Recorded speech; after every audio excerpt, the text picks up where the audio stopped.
अपनी जुबान ठीक कीजिए, गौर कीजिए कि आपके मुंह से निकलता क्या है।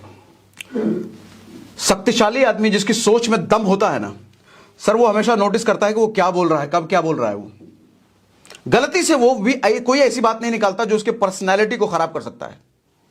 लोग अक्सर कहते हुए मैं इनको सुनता हूं, अरे मेरी लाइफ में बहुत टेंशन है सर, आपको पता नहीं कितनी दिक्कतें हैं मेरे साथ, बहुत दिक्कत है, बहुत समस्या है, बहुत परेशान हूं, बहुत आफत है।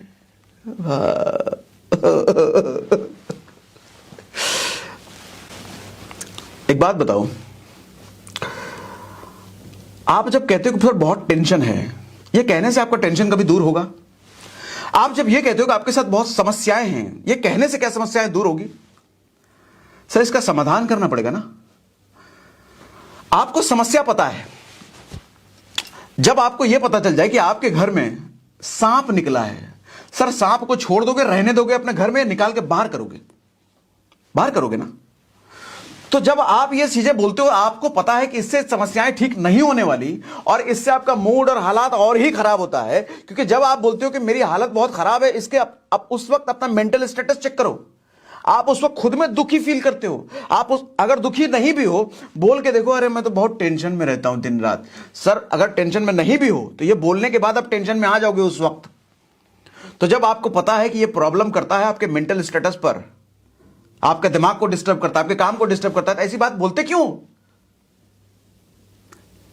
ये क्यों नहीं कहते अपने सर से कि आप सर आपको नहीं पता कि मेरे में कितनी स्ट्रेंथ है, मेरे में क्या क्या खूबियां हैं, उनको इस्तेमाल करके मैं एक दिन बड़ा आदमी बन जाऊंगा। ये सब बातें क्यों नहीं बोलते? आज के बाद ये कहना बंद करो, अपनी दिक्कतों को गिनाना बंद करो। मुंह से जो अपनी दिक्कतें निकाल के चार आदमी को बताते हो ना, ये भी दिक्कत है, क्या हमदर्दी लेने, गर्लफ्रेंड पटाने के लिए निकले हो? कोई फायदा नहीं है सर इससे। कमजोरी अगर जान गए हो उसको ठीक करो, उसको पालो नहीं। और हमेशा ना ग्रैटिट्यूड रखो, गुरु के लिए, अपलाइन के लिए, भगवान के लिए, दूसरों के लिए। जब आपके साथ कुछ बुरा होता है तो उसका क्रेडिट हमेशा खुद को दो, किसी और की वजह से नहीं। मेरी किसी ना किसी गलती की वजह से मेरे साथ ये हुआ है, हमेशा ये कहना शुरू करो और उसको एनालाइज करो किस गलती की वजह से हुआ है। जब आप ये कहते हो कि इसकी वजह से मेरे साथ ये बुरा हुआ, तो आप कभी एनालाइज नहीं करोगे कि आपकी गलती थी कहां, और आप कभी भी सुधर नहीं सकते। दो गलती दोबारा करने की गुंजाइश बढ़ जाती है जब आप कहते हो कि उसकी वजह से मेरे साथ गलत हुआ है। तो सारी गलती तो आपने उसमें देख ली ना, आपने तो गलती देखी ही नहीं, तो सुधारोगे क्या? जब आप ये कहना शुरू कर देते हो कि जरूर मैंने कुछ गलती करी है जिसकी वजह से मैं आज ये भुगत रहा हूं, फिर आप सोचना, मनन, चिंतन शुरू करते हो और अपने आप को बेहतर करना शुरू करते हो। फिर अगली बार वो गलती नहीं होती, फिर आप बेहतर सिचुएशन में पहुंचते हो। लेकिन जब कुछ अच्छा हो तो अच्छा होते वक्त ये मत कहो कि मेरी वजह से अच्छा हुआ है। अच्छा होने वक्त अच्छा हुआ तो क्रेडिट हमेशा किसी और को दो, ना मिले तो भगवान को दो क्रेडिट। मैं तो हमेशा कहता हूं मेरे साथ जो भी अच्छा हो रहा है, भले कर मैं रहा हूं लेकिन करवा मुझसे ऊपर वाला रहा है। भले प्लानिंग मेरी है लेकिन उस प्लानिंग करने की बुद्धि मुझे ऊपर वाला देता है। तो कभी घमंड नहीं आता, कभी ये नहीं आता कि मैं ताकतवर, मैं अच्छा, मैं वाली फीलिंग नहीं आती सर। और जब आपके पे घमंड का लेवल चरम पर होता है ना, तो समझ लो पतन की शुरुआत वहीं से होती है। रावण के पतन का कारण घमंड था। घमंड में आदमी अंधा होकर के वो सारी चीजें करता है जो उसके विनाश का कारण बनती है। और इस घमंड से बचे रहने का एक ही तरीका है, आपके साथ जो भी अच्छा हो रहा है, जो भी अच्छा काम कर पा रहे हो आप, जो भी बेहतर कर पा रहे हो, उसका क्रेडिट किसी और को दो और भगवान को तो हमेशा ही दो, क्योंकि उसी की वजह से सब कुछ हो रहा है। लेकिन जब बुरा हुआ तो क्रेडिट किसी और के पास नहीं जाना चाहिए कि भगवान मेरे साथ बुरा कर। ऐसा नहीं, बुरा हो तो क्रेडिट खुद को, तभी तो एनालाइज करोगे।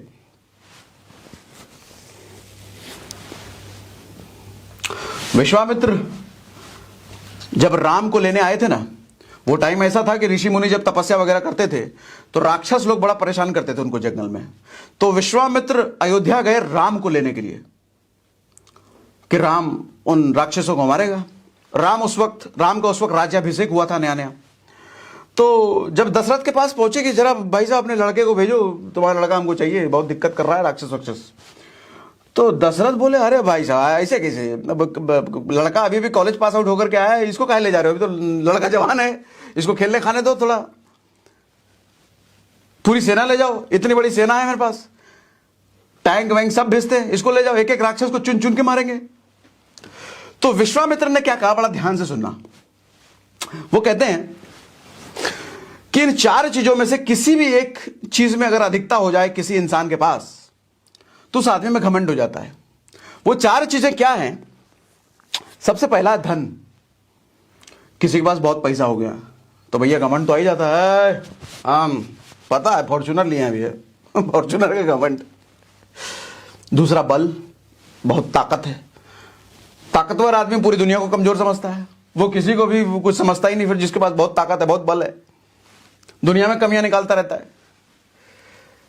उसके बाद बुद्धि, जो बुद्धिमान व्यक्ति होता है उसको पूरी दुनिया बेवकूफ दिखती है। फिर सुंदरता, जो सुंदर आदमी होता है वो अपने चौड़ में रहता है, मैं सुंदर हूं, चाहे लड़का हो लड़के, अरे मैं सुंदर, मैं सुंदर, मैं सुंदर, खूबसूरत। तो विश्वामित्र कहते हैं कि इन चारों में से कोई भी एक चीज किसी के पास अधिक हो जाए तो उस आदमी को घमंड हो जाता है। राम में ये चारों चीजें हैं और भरपूर हैं, फिर भी घमंड नहीं है, इसलिए उसको लेने आया हूं, इसलिए राम ही चाहिए।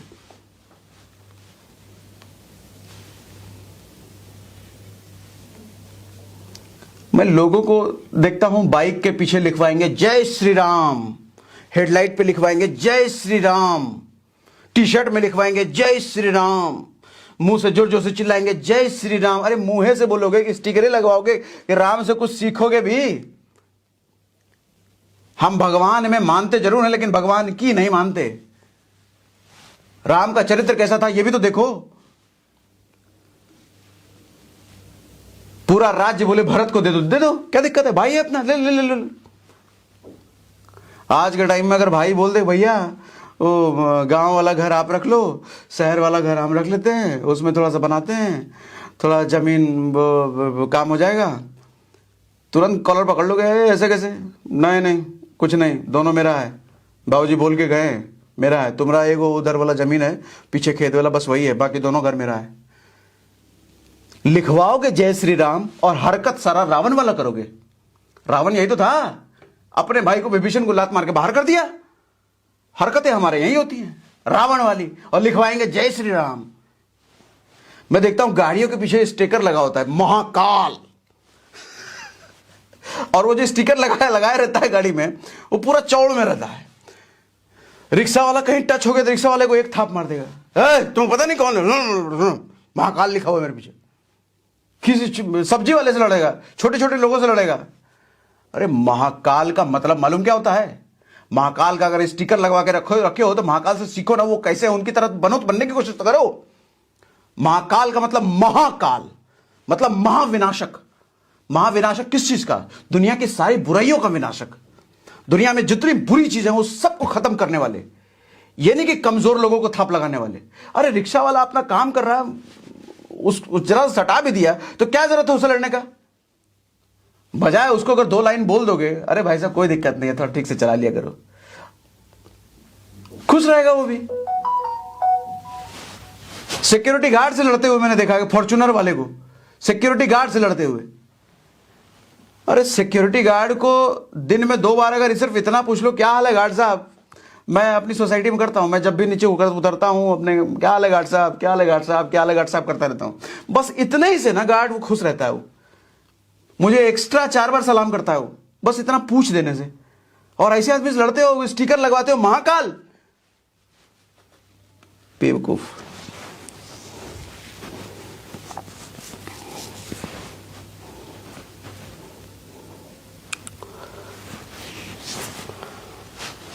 सोच में ताकत होनी चाहिए सर, मानसिक मजबूती जरूरी है। ये सब ना मानसिक अपंगता, मानसिक विकलांगता के लक्षण हैं, ये सब करना कमजोरी का निशानी है। फॉर्च्यूनर खरीद लिए तो हम ताकतवर है? अरे फॉर्च्यूनर तो गाड़ी है, टोयोटा ने बनाया, टोयोटा वाले ताकतवर है, तुम थोड़ी हो। तुम तो ताकतवर तब बनोगे जब अपने मानसिक चीजों को विकसित करोगे, जब अपने काबिलियत डेवलप करोगे, चरित्र लाओगे राम वाला, चरित्र लाओगे महाकाल वाला, तब जाके ताकतवर बनोगे ना।